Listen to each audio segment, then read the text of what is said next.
tema que eu vou tratar hoje não é um tema que me é familiar. Não sou especialista em Pasolini, apesar de ter sido desde cedo muito apaixonada por ele, pela figura dele, pela obra dele. Foi a partir de ter revisto alguns filmes dele, ultimamente, faz pouco tempo, que me surgiu praticamente a necessidade de, não nem vontade, mas necessidade de tratar desse assunto, refletir um pouco sobre a questão do estrangeiro. Enfim, num jornal argentino, faz alguns anos, Daniel Link escreveu: la última película de Pasolini, Saló, o las 120 jornadas de Sodoma, adapta el texto de Sade y pone la acción en la República Fascista de Saló. La sentencia de muerte contra Pasolini ya estaba dictada. El 2 de noviembre de 1975 apareció brutalmente asesinado por un muchacho, uno de esos muchachos de la vida, al borde de un camino en las afueras de Roma. Él, que era el huésped, el uno, que venía a destruir la familia o a construirla sobre nuevas bases, de pronto ya no estaba. Link aproxima o estrangeiro, o hóspede de Teorema, ao próprio Pasolini, aquele que vem, aquele que chega para destruir a família.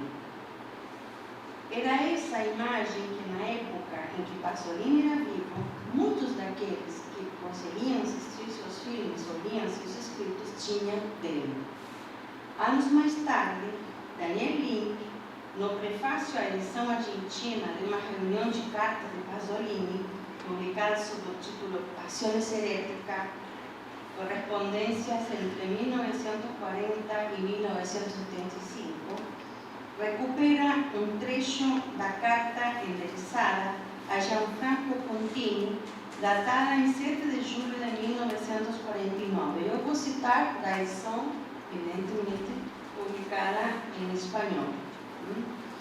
Hace tiempo leí, dice Pasolini, hace tiempo leí en un diario suizo una columna de venta que me llenó de remordimiento. Allí se decía, en efecto, desde un punto de vista muy pesimista, que los hombres escriben cartas solamente para pedir, que no existe una correspondencia pura. Fim de cita. A preocupação com a pureza da amizade, com o dom inclusive incondicional, e com a hospitalidade incondicional, talvez seja, de todas as grandes preocupações que podem se ler em sua obra, uma das mais caras e, certamente, das mais complexas. Esse tema, a hospitalidade incondicional, o dom, é o que continua fazendo de Teorema, ainda quase meio século depois, uma obra incômoda, radical, difícil.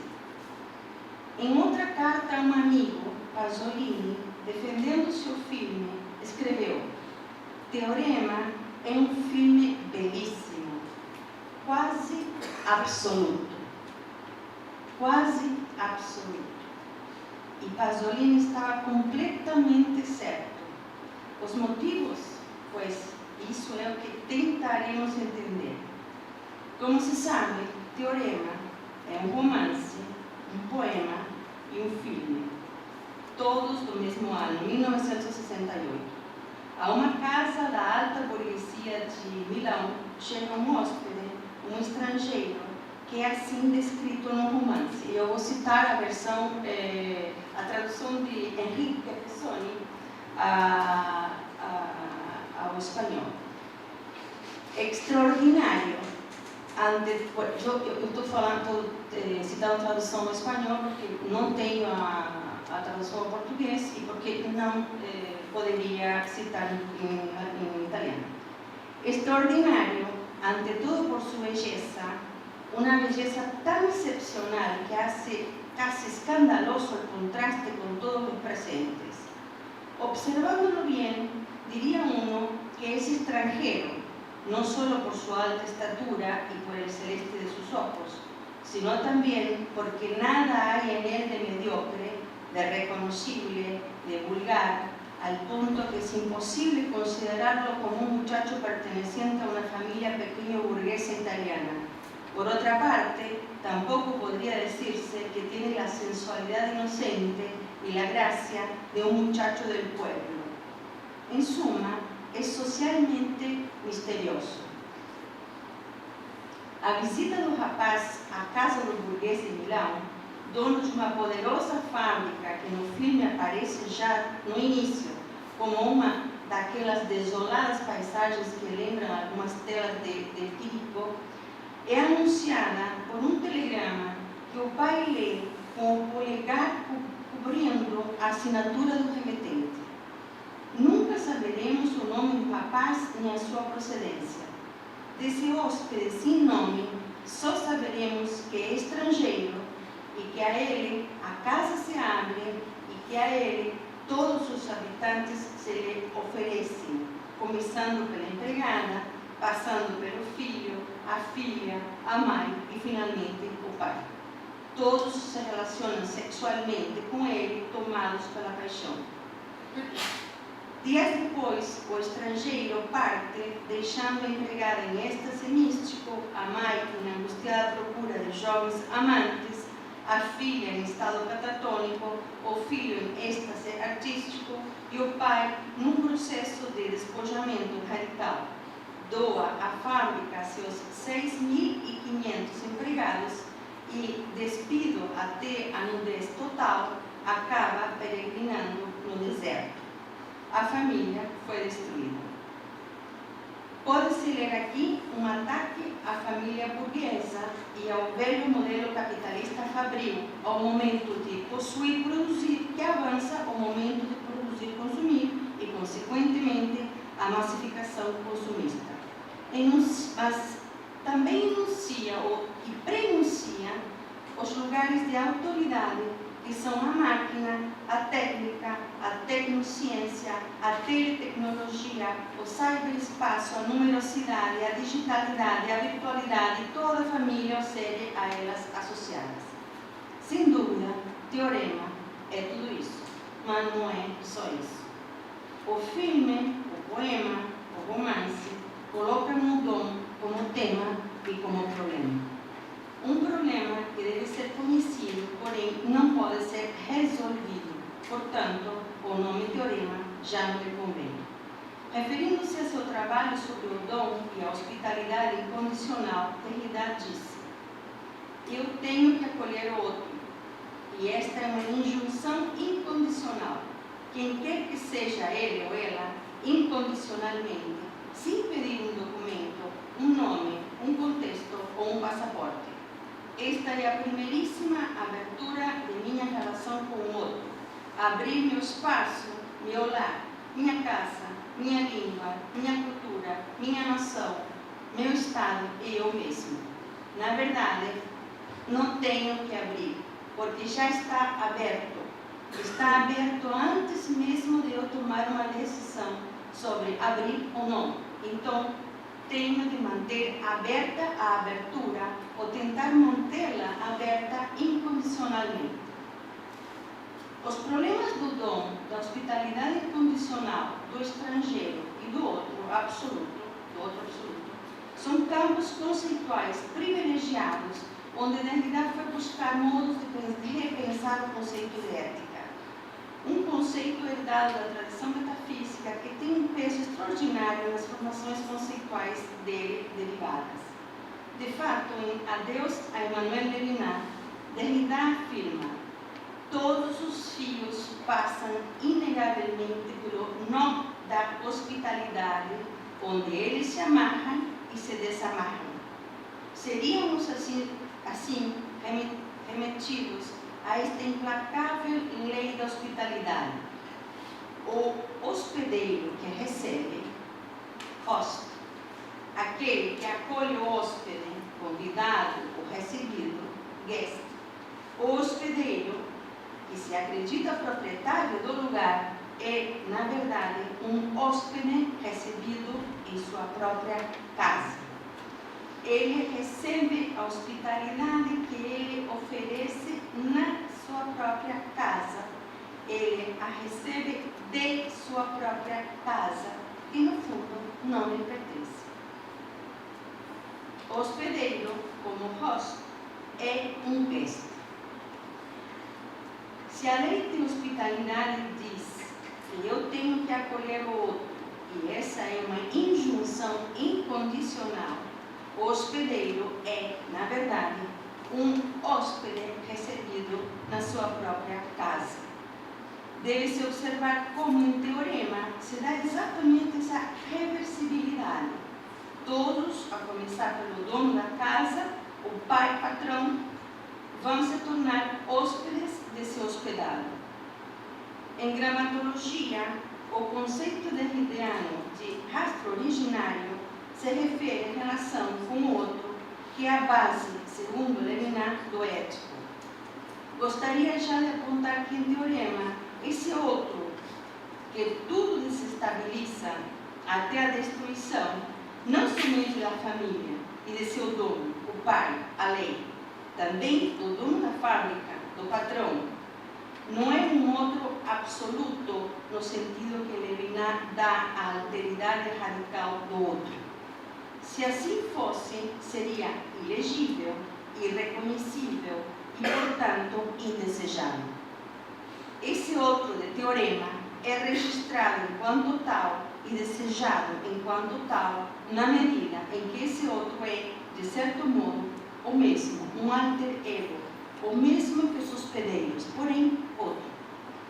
Comentando a reflexão derridiana sobre ética, Bennington diz: a chance da ética, isto é, a sua possibilidade necessária como não necessária, tem lugar na sua hospitalidade, a possibilidade de que o evento por vir seja o pior, que o sim primordial que ela disse a outro, o estrangeiro, o arrivant, poderia sempre ser um dar as boas-vindas a algo ou alguém que iria simplesmente derrubar, destruir com um sopro a minha casa, minha acolhida, na soleira da qual eu estendo o cumprimento e a oferta de comida e bebida no gesto ético original de acordo com Levinas.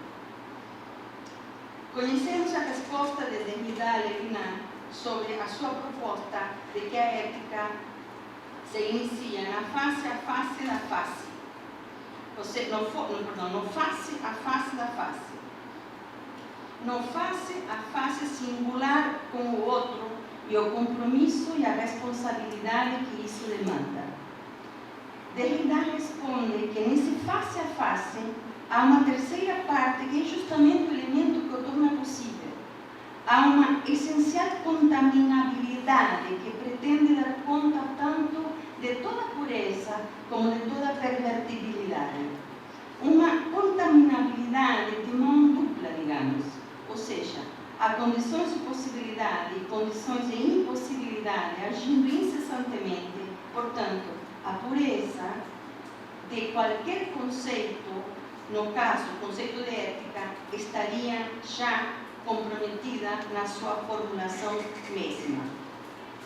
Do mesmo modo em que não existiria uma vida pura sem uma economia da morte, não haveria uma ética pura sem uma economia de sua pervertibilidade. Essa pervertibilidade é o que a protege de seu instantâneo desaparecimento. E é também a que dá condições de possibilidade à justiça.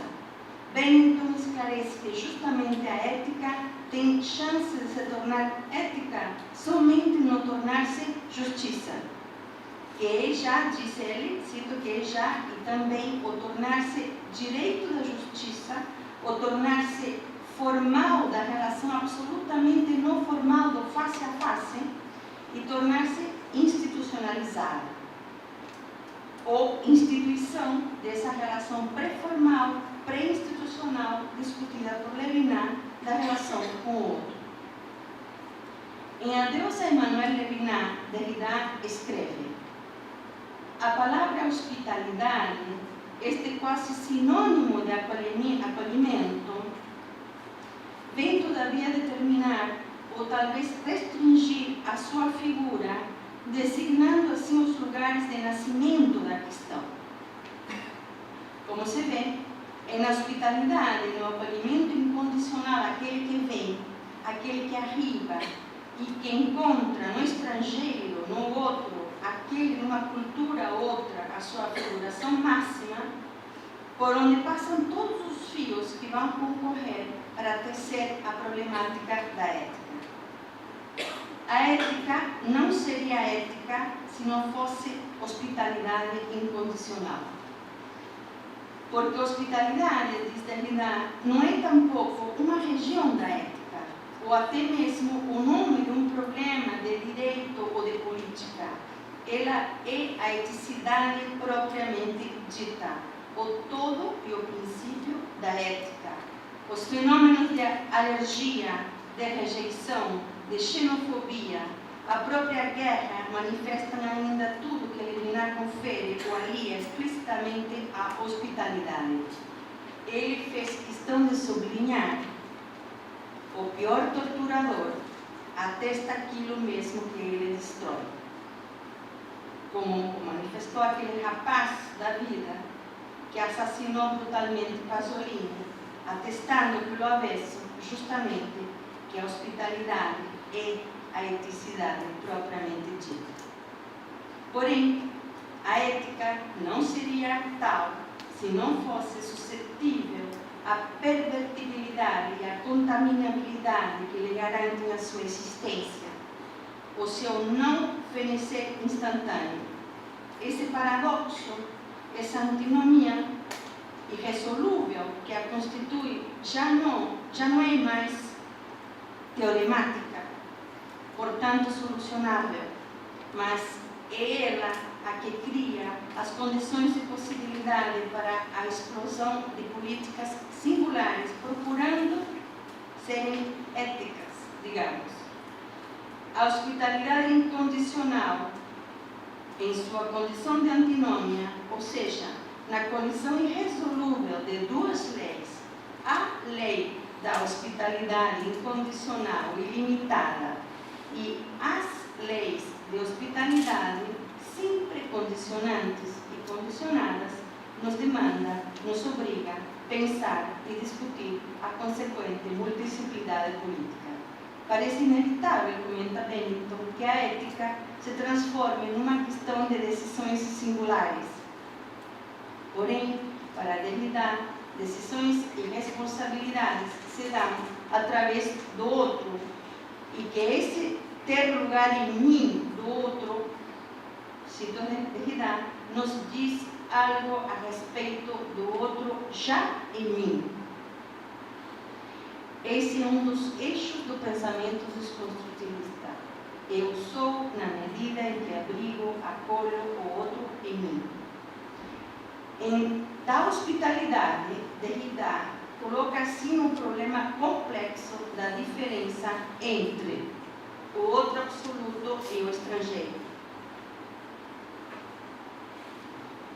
Não se oferece hospitalidade ao que chega anônimo e a qualquer um que não tenha nome próprio, nem patronímico, nem família, nem estatuto social. A diferença, uma das sutis diferenças, às vezes imperceptíveis, entre o estrangeiro e o outro absoluto, é que este último pode não ter nome e nome de família. A hospitalidade absoluta ou incondicional que eu gostaria de oferecer a ele supõe uma ruptura com a hospitalidade no sentido corrente, com a hospitalidade condicional, com o direito ou o pacto de hospitalidade. Parece ser essa a proposta de Teorema, uma vez que o estrangeiro que chega não tem nome, não se conhece a sua procedência e a sua presença desencadeia aquela inversão da que falávamos. O hóspede se torna hospedeiro e nessa hospitalidade incondicional ele sim pode oferecer, posto que é alguém sem pátria, sem nome e e sem nada a perder, provoca um desconcerto radical e um estranhamento tal que abala todas as bases da família burguesa, estendido este conceito a todo o mundo burguês. Isto último deve ser entendido com o cuidado que o mesmo Pasolini teve ao usar o conceito mundo burguês. Não se trataria apenas de uma classe social, conceito do qual ele duvida, antecipando algo que se tornará mais evidente um pouco mais tarde. Vejamos o que o próprio Pasolini escreve em Teorema, o romance, a propósito da doação da fábrica pelo patrão a seus empregados. Cito de novo em espanhol. De modo que nenhum burguês poderá salvar-se, nem como indivíduo, nem como coletividade. Como indivíduo, porque já não tem alma, sino tan solo consciência, acaso noble, pero por su índole misma, mezquina y limitada. Como colectividad, porque su historia se agota sin dejar huellas, dejando de ser la historia de las primeras industrias para ser la historia de la completa industrialización del mundo. Si consideramos esta donación de la fábrica como un símbolo o un caso extremo del nuevo curso que ha tomado el poder, no se nos presenta como una primera prehistórica contribución al cambio de todos los hombres en pequeños burgueses. Como acto histórico, la donación de la fábrica sería, pues, al menos desde el punto de vista de los obreros e intelectuales, un delito histórico, y como acto privado, una vieja solución religiosa. Pero esta solución religiosa no es la supervivencia de un mundo que ya nada tiene que ver con el nuestro. No nace de la culpa más que del amor, de modo que un burgués jamás podría recobrar su vida, ni aún perdiéndola. La hipótesis, no demasiado original, sería, por lo tanto, esta. Un burgués ya no puede librarse de ninguna manera de su suerte, ni públicamente ni privadamente. Y un burgués se equivoca siempre, cualesquiera sean sus actos. Fin de cita. Estamos hablando aquí de un mundo burgués diseminado e incontrolable. Aquí lo que Didier Huberman explica con las siguientes palabras. En 1974, Pasolini desenvolverá amplamente seu tema de genocídio cultural. O verdadeiro fascismo, diz ele, é aquele que tem por alvo os valores, as almas, as linguagens, os gestos, os corpos do povo. É aquele que conduz, sem carrascos, nem execuções em massa, a supressão de grandes porções da própria sociedade. E é por isso que é preciso chamar de genocídio essa assimilação total ao modo e à qualidade de vida da burguesia. Em 1975, no ano de sua morte, o cineasta dedicar-se-á ao tema trágico e apocalíptico de um desaparecimento do humano, diz Huberman, no coração da sociedade atual. Faço simplesmente questão de que tu olhes em torno de ti e tomes consciência da tragédia. E que tragédia é esta? A tragédia é que não existem mais seres humanos. Só se vêem singulares engenhocas que se lançam umas contra as outras. Em Espectros de Marx, Derrida vai reclamar a inclusão do campo econômico e social mundial nas problemáticas do direito internacional para além da soberania dos Estados.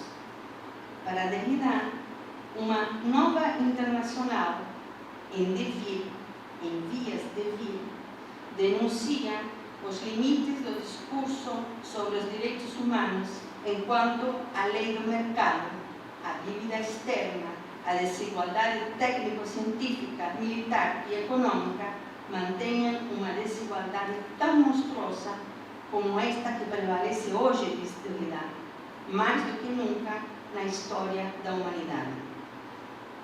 Cito Derrida: pois é preciso gritá-lo no momento em que alguns ousam neo-evangelizar em nome do ideal de uma democracia liberal, tendo, enfim, vindo a se apresentar ela mesma como o ideal da história humana. Jamais a violência, a desigualdade, a exclusão, a fome e, portanto, a opressão econômica afetaram tantos seres humanos na história da Terra e da humanidade. Fim de cita. Essa nova internacional, desejada e pensada por Derrida, é um vínculo de afinidade de Derrida, de sofrimento e de esperança. Um vínculo ainda discreto, quase secreto. É um vínculo intempestivo e sem estatuto, sem título e sem nome, apenas público, senão clandestino. Sem contrato, sem coordenação, sem partido, sem pátria. O que se designa aqui como uma nova internacional é o que faz voltar a amizade de uma aliança sem instituição entre estes que, mesmo que não acreditam mais ou nunca acreditaram na Internacional Socialista Marxista, na ditadura do proletariado, no papel messiano escatológico da União Universal dos Proletários de todos os países do mundo, continuam a inspirar-se em pelo menos, dos espíritos de Marx ou do marxismo. Uma espécie de contra-conjuração na crítica do Estado do direito internacional, dos conceitos de Estado de nação. O próprio de um espectro, diz Derrida, é que não se sabe se ele vem do passado ou do futuro. Intempestividade ainda e desajuste do contemporâneo. Quanto a isso, o comunismo sempre foi e será espectral. Está sempre por vir. Só isso por enquanto.